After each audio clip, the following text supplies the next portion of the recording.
షరతుల యుద్ధం, Iran, Israel, America మధ్య జరుగుతున్న యుద్ధంలో పాకిస్తాన్ మధ్యవర్తం చేస్తూ ఉంది. సో ఇప్పుడు ఏమంటా ఉంది అమెరికా, 15 షరతులు మేము పెడుతున్నాం, దానికి ఒప్పుకుంటే యుద్ధం ఆపుతామని చెప్తున్నది.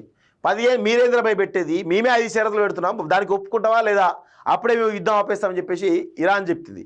సో ఇరాన్ ఎక్కడ కూడా తల వంచట్లేదు, తగ్గడం లేదు. ఇక్కడ కూడా దాడులకు ప్రదాడులు చేస్తూ మీకంటే నేనే బలంగా ఉన్నానని చెప్పేసి ఈరోజు ఒక్క ఇరాన్ చర్యల వల్ల ప్రపంచం మొత్తం కూడా అతలాకుతలమవుతుంది. సో ఇరాన్ కూడా మా ఏవైతే షరతులు ఉన్నాయో వాటిని ఒప్పుకుంటేనే మేము హోర్ముజ్ జలసంధి కానీ వివిధ రకాల సంబంధించిన వాటిపైన కొంత మేము ఉంటామని చెప్పేసి చాలా స్పష్టంగా చెప్పడం జరిగింది. సో చూద్దాం ఒకసారి. సో షరతుల యుద్ధం, 15 షరతులు పెట్టినటువంటి ట్రంప్, ప్రతిగా పలు డిమాండ్లు చేసినటువంటి ఇరాన్, కాల్పుల విరమణ దిశగా చర్చలకు యత్నాలు, అమెరికా ఇరాన్ మధ్య పాకిస్తాన్ రాయబారం. సో పాకిస్తాన్ రాయబారం చేసేదాకా పోయింది, అంటే పాకిస్తాన్ కూడా రాయబారం చేస్తుంది అమెరికా ఇరాన్ యుద్ధాన్ని ఆపడానికి. కానీ మన విశ్వగురు మాత్రం కనీసం నోరు కూడా మెదుపుతలేడు. అసలు అమెరికాకి సపోర్ట్ చేద్దామా, ఇజ్రాయెల్ సపోర్ట్ చేద్దామా, ఫాదర్లాండ్ సపోర్ట్ చేద్దామా, లేకపోతే ఇరాన్ సపోర్ట్ చేద్దామా, ఏది కూడా సైలెంట్గా మౌనముని లెక్క ఉన్నాడు. సో అది పరిస్థితి. సో ఆయన మౌనమునిగా ఉండడం వల్ల దేశంలో పరిస్థితి అధోగతి పాలవుతుందని చాలా స్పష్టంగా అర్థమైపోయింది.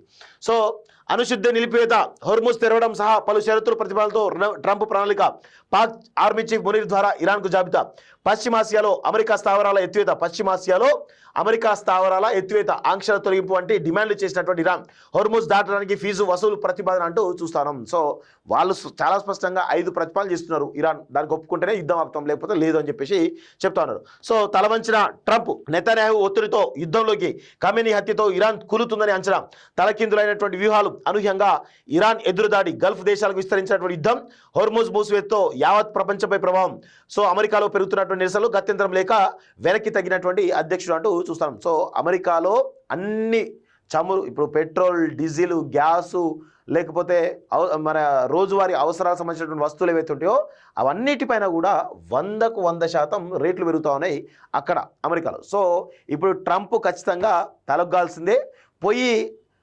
ఖమేనీ ఎవరైతే వాళ్ళ కొడుకున్నాడో వాళ్ళ కొడుకు కాళ్ళు పట్టుకొని యుద్ధం ఆపరా అని చెప్పేసి అనాల్సిందే, మోకరిల్లాల్సిందే. ఇరాన్ ముందు అమెరికా మోకరిల్లాల్సినటువంటి పరిస్థితి ఏర్పడిందని చాలా స్పష్టంగా తెలుస్తూ ఉంది.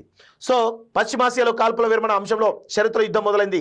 యుద్ధాన్ని నిలిపేసేందుకు ఇరు పక్షాలు సిద్ధంగా ఉన్నట్లు సంకేతాలు వస్తున్నా పరస్పర డిమాండ్లతో ప్రతిష్టంభన నెలకొంది. పాకిస్తాన్ రాయబారంతో సౌదీ, ఈజిప్ట్ మధ్యవర్తిత్వంతో జరుగుతున్న చర్చల్లో భాగంగా అమెరికా అధ్యక్షుడు ట్రంప్ పలు షరతులు సహా 15 అంశాల ప్రణాళికను ప్రతిపాదించగా ఇరాన్ తమ డిమాండ్లను ముందు పెడుతుంది.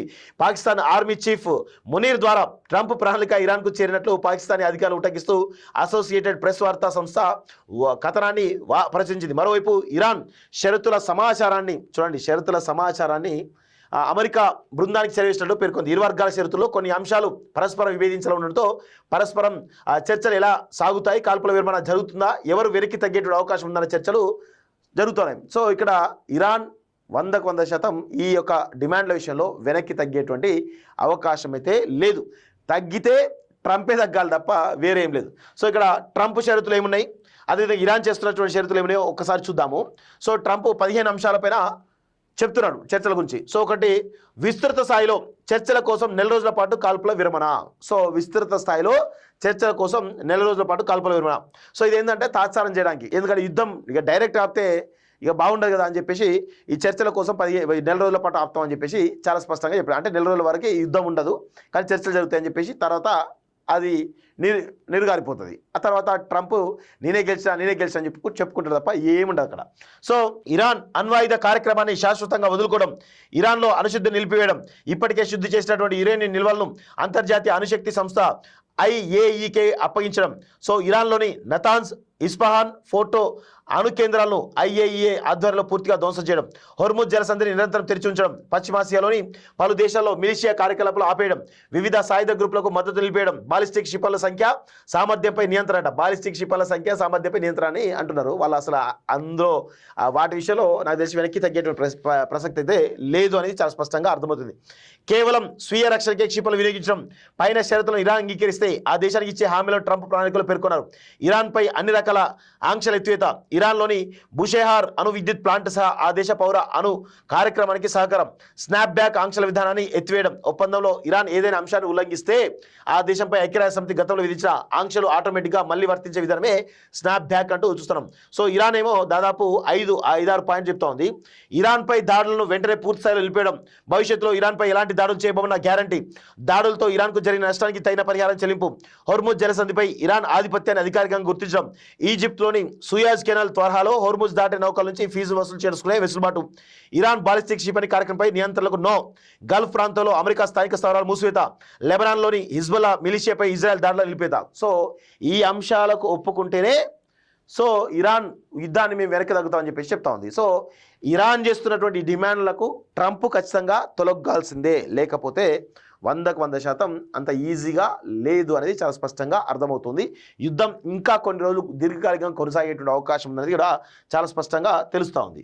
సో ఇక్కడ ఏమంటారు, నిన్నంతా కూడా దద్దరిల్లింది ఏది, ఇరాన్ ఇజ్రాయెల్ రెండు మరింత ఉధృతంగా పరస్పర దాడులు, ఇరాన్లోని బుషార్ అణు ప్లాంట్పై దాడి. సో ఇది అబ్రహం లింకన్ యుద్ధ నౌకపై క్షిపణులట, ఇది అమెరికాకు సంబంధించినటువంటిది, దీనిపైన క్షిపణులు వేసిరట.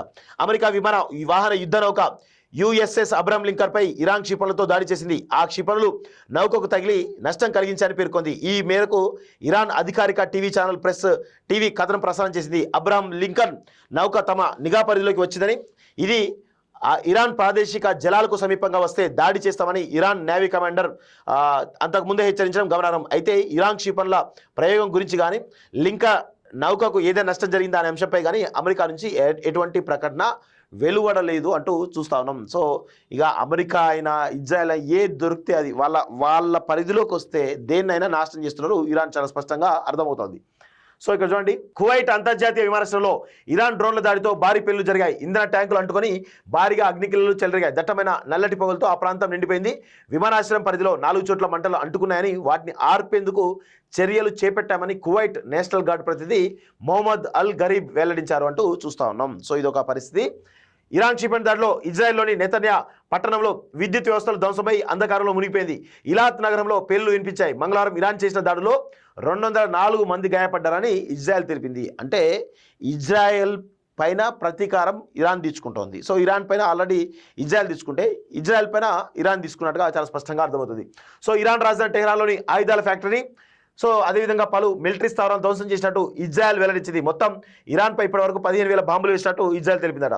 టెహ్రాన్లో సహాయక చర్యలో ఉన్నటువంటి బృందంపై ఇజ్రాయెల్ బాంబు దాడి చేసిందని ఇరాన్కు చెందినటువంటి వార్తా సంస్థ తెలిపింది. లెబనాన్పై ఇజ్రాయెల్ దాడులు ఉధృతంగా కొనసాగి తమ దేశంలో బుధవారం 22 మంది మరణించారని, మృతుల సంఖ్య 1000 మందికి పైగా పెరిగిందని చెప్పేసి చెప్తా ఉన్నారు. సో బుధవారం ఇదంతా కూడా మొత్తం ఎక్కడ పడితే అక్కడ ఏది పడితే అది మొత్తం అయితే చాలా దారుణంగా ఉన్నట్టు తెలుస్తోంది. సో అమెరికా FA-18 కూల్చేసామంటూ ఐఆర్జీ చెప్తోంది. సో పర్షియన్ గల్ఫ్లో చిక్కున్న 2000 నౌకలట. సో అంత ఈజీగా అయితే లేదు అనేది చాలా స్పష్టంగా అర్థమవుతుంది. ఇరాన్ చాలా స్పష్టంగా ఆధిపత్యాన్ని ప్రదర్శించినట్టుగా తెలుస్తూ ఉంది. సో ఇజ్రాయెల్ వెనకబడ్డట్టుగా అర్థమవుతోంది. సో యుద్ధం గెలిచేసాం, ఇరాన్ ఒప్పందం కోసం ప్రయత్నిస్తుంది, ఇరాన్లో సరైన వ్యక్తులతోనే సంప్రదింపులు అంటూ డొనాల్డ్ ట్రంప్ చెప్తా ఉన్నాడు. అమెరికా పశ్చాత్తాపడేదాకా యుద్ధం ఓటమిని ఒప్పందంగా చేసుకోవద్దు అంటూ ఇరాన్ చెప్తున్నారు. అమెరికాతో ఎలాంటి చర్చలు జరపడం లేదని, అసలు చర్చలు జరపాలని తాము కోరుకోవడం లేదని ఇరాన్ అత్యంత భద్రతా సమన్వయ విభాగం ప్రతినిధి తెలిపారు. సో ప్రపంచంలోని సూపర్ పవర్గా చెప్పుకున్న దేశం తానేమైనా చేయగలిగితే ఇప్పటికే ఈ పరిస్థితి నుంచి బయటపడి ఉండేది. మీ పరాజయాన్ని ఒప్పందంగా చెప్పుకోకండి, మీ శుష్క హామీల శకం ముగిసింది, మీకు మీరే చర్చించుకునే స్థాయికి వచ్చారా అని ఎద్దేవా చేశారు. పశ్చిమాసియాలో అమెరికా వ్యూహాత్మక ఆర్థిక ప్రభావం ఇక ముగిసిపోయినట్టని వ్యాఖ్యానించారు. విజయం సాధించే వరకు యుద్ధాన్ని ఆపే ప్రసక్తి లేదని ఇరాన్ రెవల్యూషనరీ గార్డ్స్ ప్రతినిధి చాలా స్పష్టంగా చెప్పడం జరిగింది. ఇరాన్పై దాడి విషయంలో అమెరికా పశ్చాత్తాపడే వరకు తమ పోరాటం కొనసాగిస్తామని ఇరాన్ విదేశాంగ మంత్రి ఆయన కూడా చాలా క్లియర్గా చెప్తున్నాడు అనేది చాలా స్పష్టంగా తెలుస్తూ ఉంది. సో తల వంచిన ట్రంప్, తలొగ్గిన ట్రంప్ 100% అగ్రరాజ్యం అని చెప్తున్నటువంటి అమెరికా పైన ఇరాన్ చాలా స్పష్టమైనటువంటి ఆధిక్యంతో యుద్ధం చేస్తూ ఉంది. సో ఇక ప్రపంచ దేశాలు ట్రంప్ పైన ప్రెజర్ చేస్తూ ఉన్నాయి. అమెరికాలో కూడా ఆర్థిక సంక్షోభం బలంగా పెరిగిపోతోంది. ఈ క్రమంలో ట్రంప్ తలగొక్క తప్పడం లేదు. సో యుద్ధం గెలిచామని చెప్తున్నాడు. వాళ్ళు ఏమంటారు, యుద్ధం గెలిచేది ఎక్కడి, అసలు చర్చలే కాలే, చర్చలు వెళ్ళి చేసారా, నువ్వు యుద్ధం గెలిచావు ఎట్లా చెప్పుకున్నావా అని చెప్పేసి చాలా స్పష్టంగా చెప్తున్నాడు వాళ్ళు, ఇరాన్ వాళ్ళు.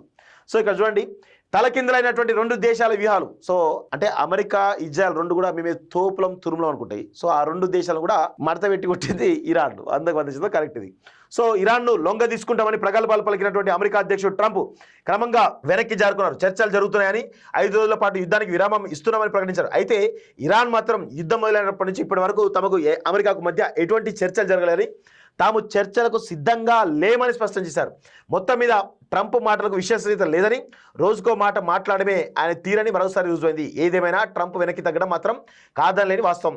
సో దీనికి కారణాలు ఏమిటి? సో లక్ష్యం లేకపోవడం. సో ట్రంప్ తలగ్గడానికి, ఇరాన్ ముందు మోకరిల్లడానికి ప్రధానమైనటువంటి కారణాలు చాలా ఉన్నాయి. సో హర్మూజ్ జలసంధి కావచ్చు, లేకపోతే చమురు నిక్షేపాల విషయంలో కావచ్చు, రకరకాల విషయంలో ఇరాన్ను తక్కువ అంచనా వేశారు అమెరికా ఇజ్రాయెల్. సో వాళ్ళకున్నట్టు ఆయువు పట్టేతో దాన్ని బలంగా నిరూపిస్తున్నారు. అందుకే ఇరాన్ పై చేయి సాధించినట్టుగా కనబడతా ఉంది. సో ఇరాన్ మీద కయ్యానికి కాలు దూవినప్పుడు అమెరికా ఇజ్రాయెల్కు ఒక స్పష్టమైనటువంటి లక్ష్యం లేదు.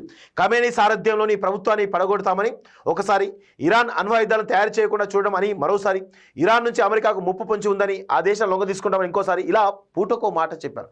ట్రంప్ మరోవైపు తమ మీద రుద్దినటువంటి యుద్ధాన్ని ఎదుర్కొని తమ దేశ సమగ్రతను కాపాడుకునే ఏకైక స్పష్టమైన లక్ష్యంతో ఇరాన్ యుద్ధంలోకి దిగింది. సో ఇప్పుడు ఖమేనీ చచ్చిపోతే ప్రభుత్వం మారుతుంది, ఆ తర్వాత మన కంట్రోల్కి వస్తా అనుకున్నారు. కానీ స్పష్టంగా ఖమేనీ బయటి ఫేసు, కానీ కింద అన్ని రక్షణ వ్యవస్థలు కానీ, లేకపోతే అసలైన ప్రభుత్వాలు కానీ అన్నీ కూడా చాలా స్పష్టంగా కనబడతా ఉన్నాయి.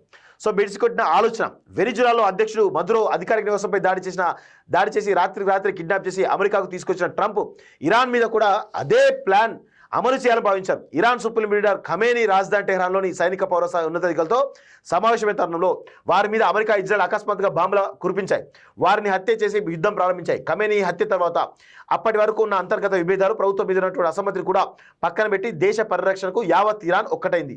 ఆ దేశంలోని ప్రతి పట్టణంలో ఓవైపు క్షిపణులు బాంబులు పడుతున్నా కూడా బెదరకుండా రోడ్ల మీదకి పెద్ద సంఖ్యలో వచ్చి ప్రభుత్వానికి మద్దతు ప్రకటిస్తూ ర్యాలీలు జరిపారు. ఇప్పటికీ ఇవి కొనసాగుతూనే ఉన్నాయి.